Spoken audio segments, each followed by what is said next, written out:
Hello, fellow crafters. This is Yana Smakula for SimonsSTM.com. Welcome back for another Yippee For Yana video. I have been trying to keep busy lately by doing watercoloring, and I've grown to really enjoy it. I love to color in general, but I seem to never have enough time in the day to dedicate the proper amount of time that watercolor needs. I typically color with alcohol markers, as I find that to be faster. Now, during the quarantine, I finally have all the time I need to color pretty images with watercolors. For today's project, I pulled out an older CM set from Simon. This is More Spring Flowers. It is a beautiful floral set, particularly fitting for spring. I also prepared a sheet of watercolor paper.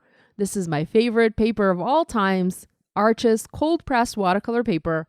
And I also have a distress ink pad in color old paper. I'm going to do a no-line watercolor look today, and it seems that this color of distress ink, old paper, works the best for no-line coloring. I stamped all of the images that I had in mind onto my watercolor panel and proceeded to color. I found that I like to affix my panel on the back of my MISTI stamping tool. I use the large bar magnet to hold the panel in place and use the surface of the MISTI as a sturdy surface to color on. I've been coloring everywhere but in my craft room, several times on my balcony enjoying the fresh air, and where I don't have a table to rest the panel on, using the back of the MISTI as I do here is very helpful as it provides a nice large surface for my work.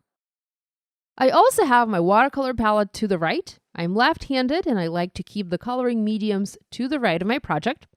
These are all watercolors by Daniel Smith, and I talk more about my favorite watercolor colors in this palette setup in a separate video that is available on my YouTube channel if you'd like to check it out.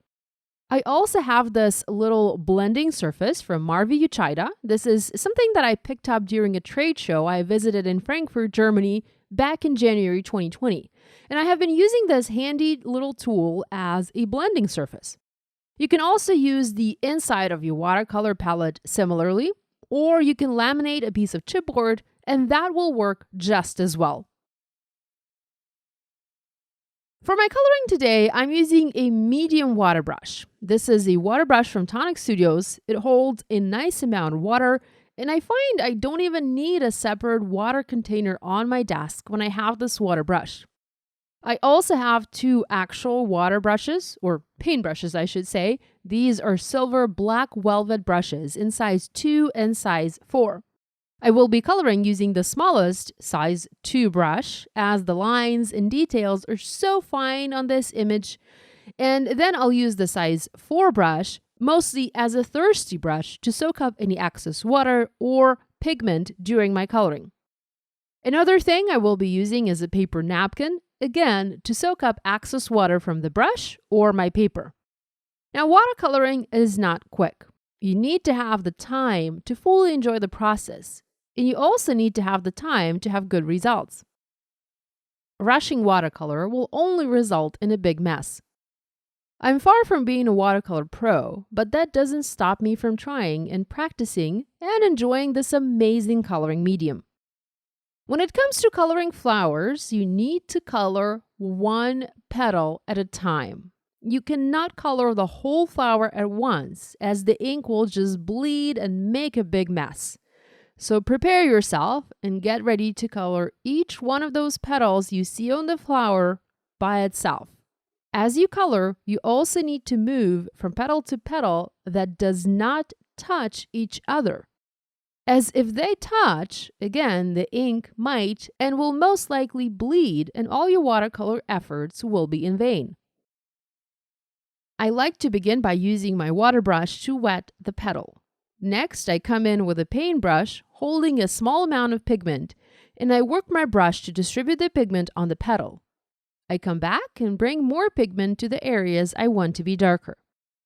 By wetting the paper first, I'm simplifying the process. The water does a lot of work for me and moves the pigment on the paper. This method is called wet on wet.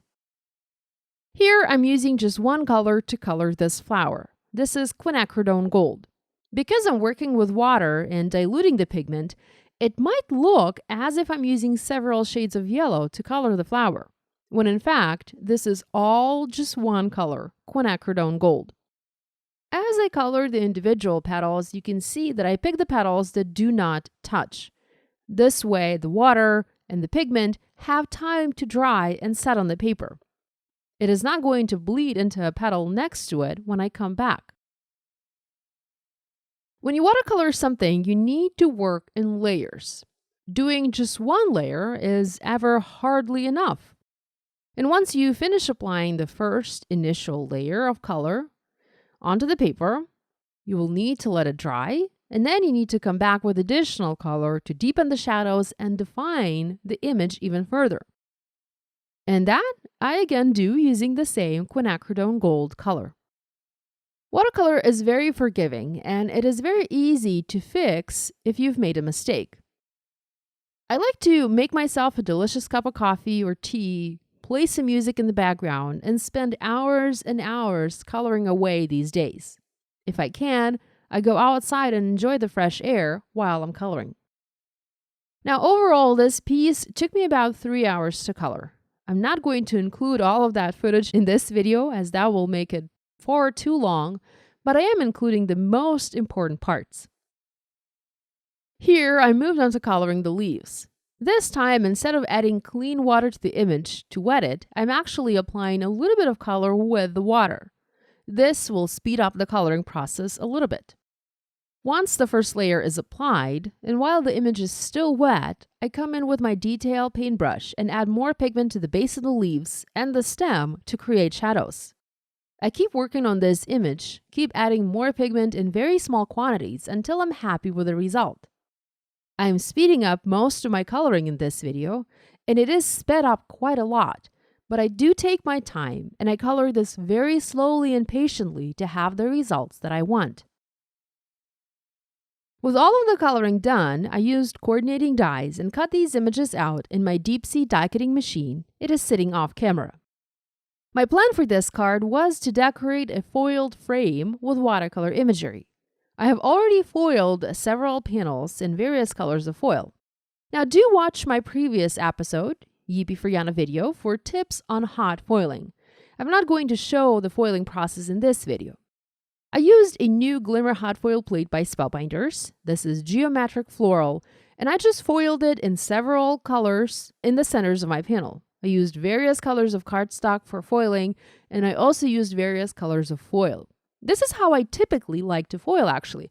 I foil the same image several times using my go-to cardstock colors and my go-to foil colors. And then I just save the rest of the foiled images for future projects. Now at this point, I wasn't sure which foiled panel I liked the most, and I just played around a little bit until I found one I liked more. And no surprise there, it was white panel foiled with regular gold foil.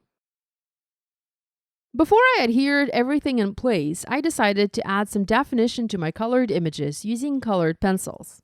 I love to combine watercolor and colored pencils, as with the pencil, I'm able to add really nice and fine details to my images, something that is very hard to do using a paintbrush.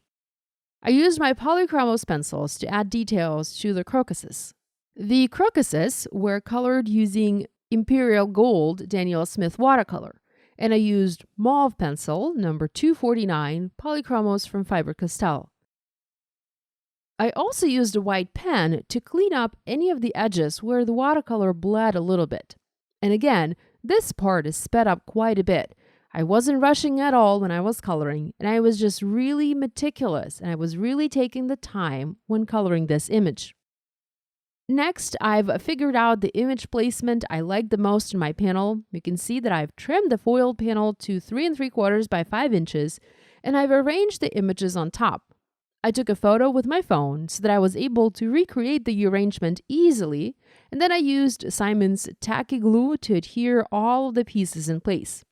I also shaped many of the leaves using my fingers to make them slightly more dimensional.